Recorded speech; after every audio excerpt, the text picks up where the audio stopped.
Hello दोस्तों, आपका फिर से स्वागत है आपके अपने चैनल पे। और आज हम लोग एकेटी काइनेज पाथवे को डिस्कस करेंगे। तो जैसा कि आप लोग जानते हो, सेल सिग्नलिंग का लेक्चर सीरीज चल रहा है। तो इसी क्रम में हम लोग एकेटी काइनेज पाथवे को, फिर अगले लेक्चर में एमटोर पाथवे को, फिर पीएलसी गामा को डिस्कस करेंगे बारी बारी से। तो अगर आपने चैनल को सब्सक्राइब नहीं किया है तो चैनल को सब्सक्राइब कर लें और अपने दोस्तों के साथ ज़्यादा से ज़्यादा शेयर करें। तो PIP3 एकेटी काइनेज पाथवे,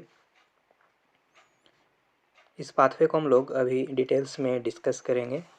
तो हमारे साथ बने रहिएगा लास्ट तक और इसको समझने की कोशिश कीजिएगा। तो ये हमारा प्लाज्मा मेम्ब्रेन है।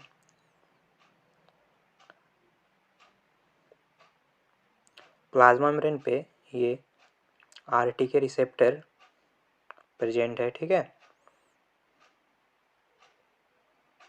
Receptor tyrosine kinase. तो आप लोग जानते हो कि जैसे ही रिसेप्टर को सिग्नल मिलता है एपिडर्मल ग्रोथ फैक्टर का, ये हमारा एपिडर्मल ग्रोथ फैक्टर है।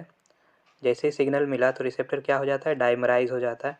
और डाइमराइजेशन होने के बाद उसमें ऑटोक्रॉस फॉस्फोराइलेशन होता है। Autocross phosphorylation non catalytic site और कैटालिटिक साइट पे होता है। और ऑटोक्रॉस फॉस्फोराइलेशन होने के बाद नॉन कैटालिटिक साइट पे एक प्रोटीन बाइंड होता है, ठीक है।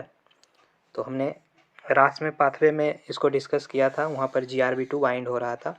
बट यहाँ पर कौन सा प्रोटीन बाइंड होगा, PI3 काइनेज, ठीक है। और ये PI3 काइनेज जो है SH2 डोमेन के साथ बाइंड होगा, ठीक है। PI3 काइनेज क्या करेगा ना कि वो PIP2 को फॉस्फोराइलेट करता है, ठीक है। और PIP2 को फॉस्फोराइलेट करेगा तो PIP3 में चेंज हो जाएगी, ठीक है।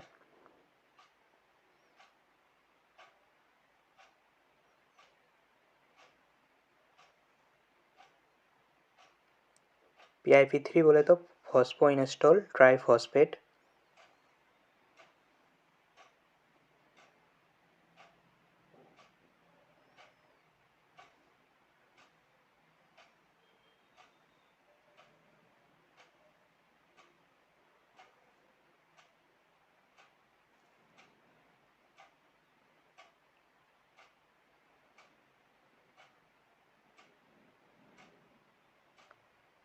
फिर PIP3 के साथ एमटोर C2 आकर के बाइंड होता है, एकेटी काइनेज बाइंड होता है और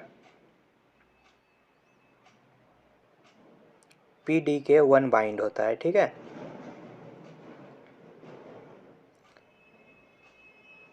यहाँ पर हमारा एक डोमेन प्रेजेंट रहता है। इस डोमेन को हम लोग PH डोमेन बोलते हैं, ठीक है।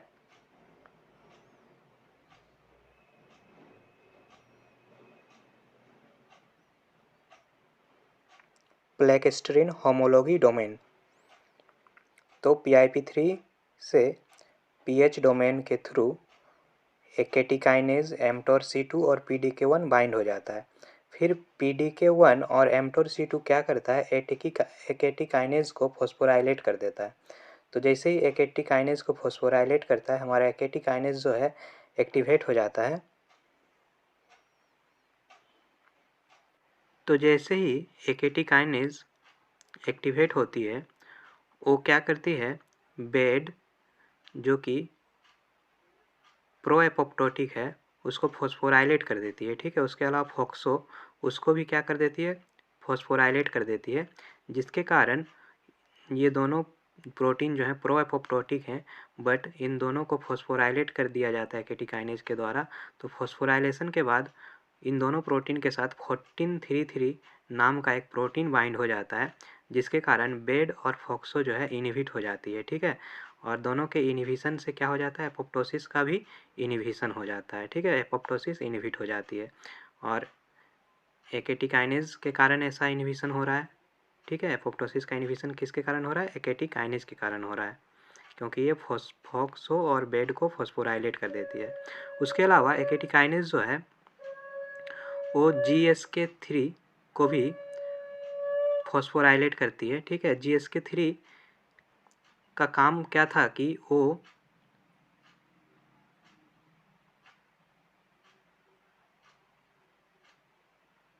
MCL1 को इनहिबिट करके रखती थी, ठीक है। तो जैसे ही GSK3 को फॉस्फोराइलेट किया जाता है तो GSK3 इनहिबिट हो जाती है, तो MCL1 क्या हो जाता है, एक्टिव हो जाता है, ठीक है। और MCL एक्टिव हो जाने से ये क्या करता है, एंटी एपोप्टोटिक है ये, ठीक है, इसलिए ये क्या करता है, एपोप्टोसिस को इनहिबिट कर देता है।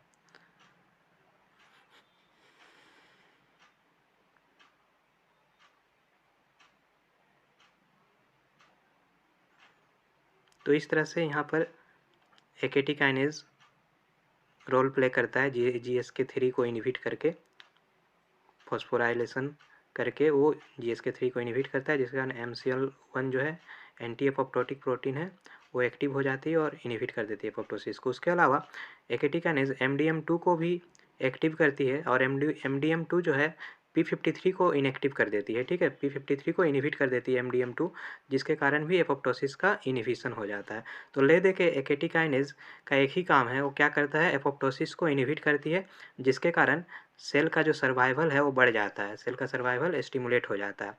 तो AKT काइनेज को और 2-3 नाम से हम लोग जानते हैं, जैसे कि serine threonine kinase, AKT kinase और प्रोटीन काइनेज बी, ठीक है। इन तीनों नाम से हम लोग AKT काइनेज को जानते हैं, या इन तीनों नाम से उसको बुला सकते हैं।